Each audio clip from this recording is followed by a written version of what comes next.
Whoa, what's up, y'all? This is Akio, and this is Moments That Made Me Monday. Thank you for tapping in.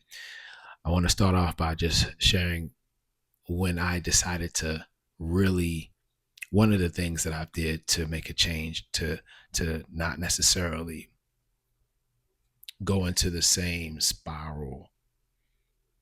I had to, move.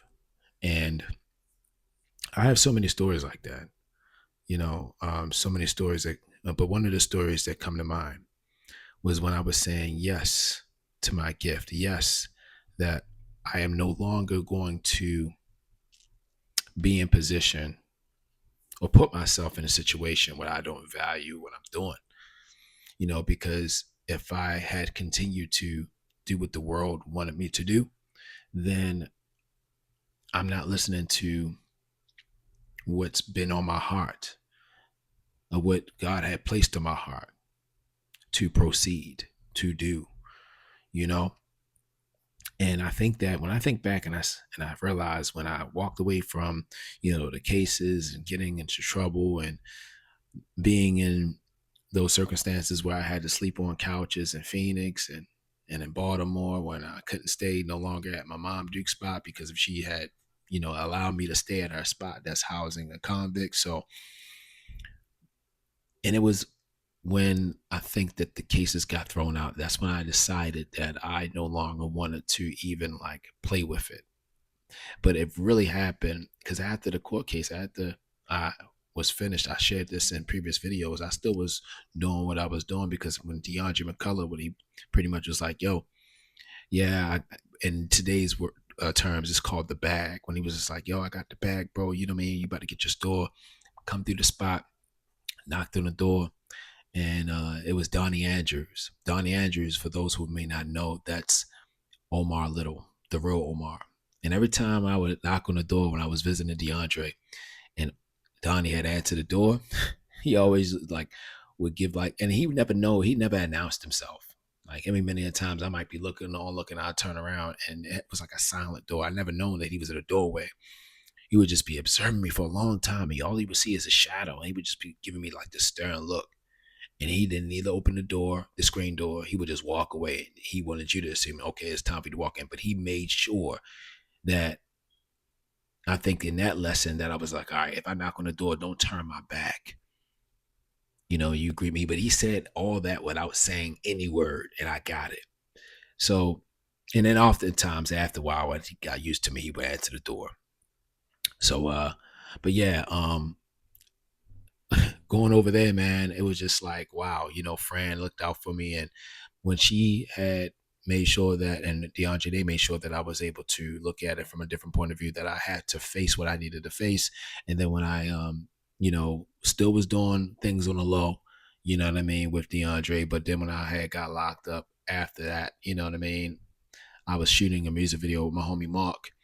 And, the police, they kind of like antagonized him a little bit. So he didn't turn on his blinker being nervous and they pulled us over and I got locked up for the ounce that I had. And I was on my way to a safe streets shooting response. And it was right then and there that I was like, okay, this is it. I literally just like about a couple of months prior, the judge told me like, hey, look, I don't want to see you in here.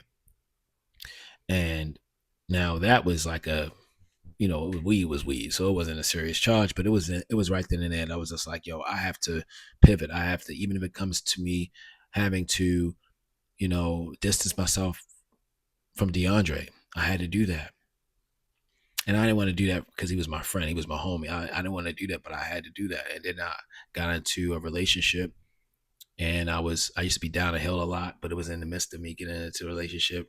I was being like a person that was negative because here it is. I was in the streets. I wasn't working at the time. I was working part-time jobs, but not a real serious job. And she had known when I was going back and forth, getting locked up for the recent charge, for the weed charge.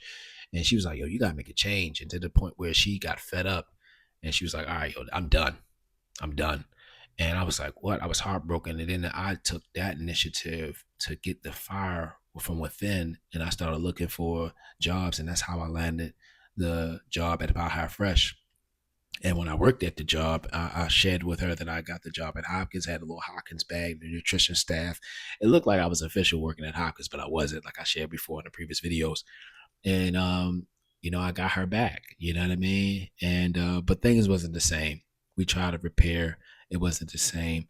But it was in that where I started to say like no to the streets and yes to a legit thing. I didn't care what I had to do. Whereas if it was me wrapping burritos or making beans, then so be it. And then when I had went to the next job at Hopkins with being a cage washer, so be it. I had to do it, but I wanted something different, and I couldn't keep doing the same thing over and over. And I'm grateful for that. I'm grateful for the opportunities that was presented to me and being loyal to the gift, doing commercials for Dubai nightclub, meeting people and making sure that my business was together with shooting music videos, writing treatments, meeting Jamal Jones from 6 Point Pictures, Good News Baltimore.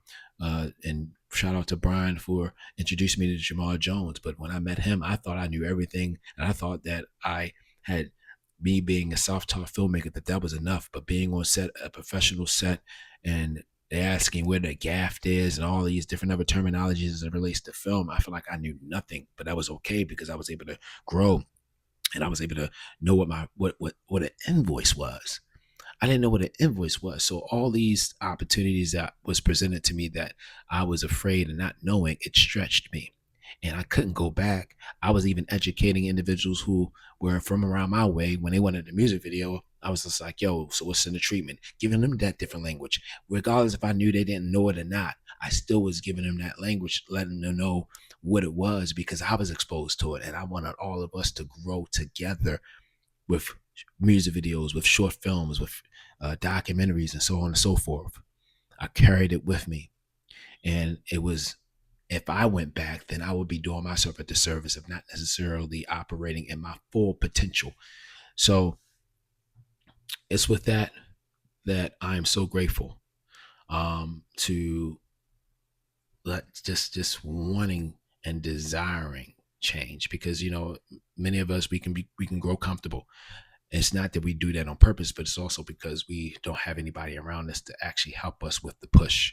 So I've been grateful and I've been blessed by the grace of God by meeting people who've seen what I was trying to do and enabled me to say, hey, here, I see what you're trying to do and I want to help you.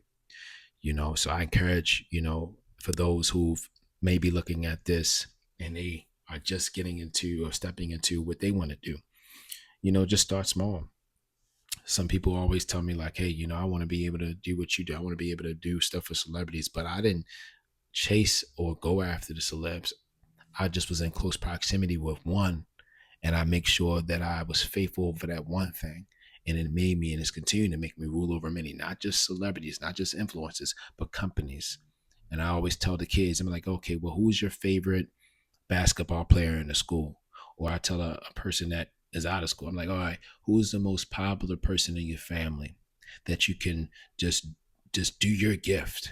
You know what I'm saying? Like if it's making biscuits, make them a biscuit. If it's making a purse, make them a purse. Make grandma a purse because everybody gonna see her with the purse. If it's the gift of gab of having conversation, have conversation. Bring that conversation that you may have with that individual, that popular family member, bring it on Facebook. Start on Facebook, start on Facebook Live, and then just allow that thing to grow because it's going to manifest into something. You know what I mean? But it's how you show up, how you continue to stay in flow. Like, I've been told to do this for a while.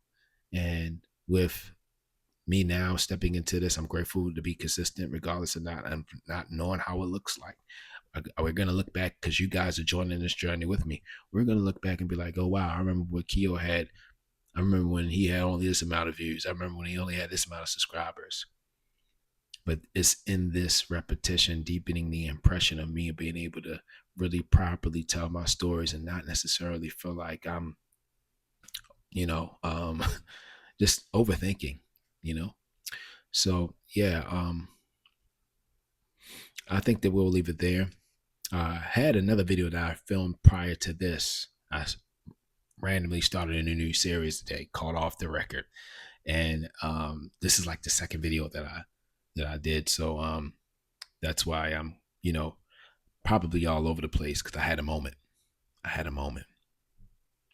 But I'm so grateful how I've been able to show up for you guys. I'm hoping that you're getting something out of this, and tune in for tomorrow. Peace.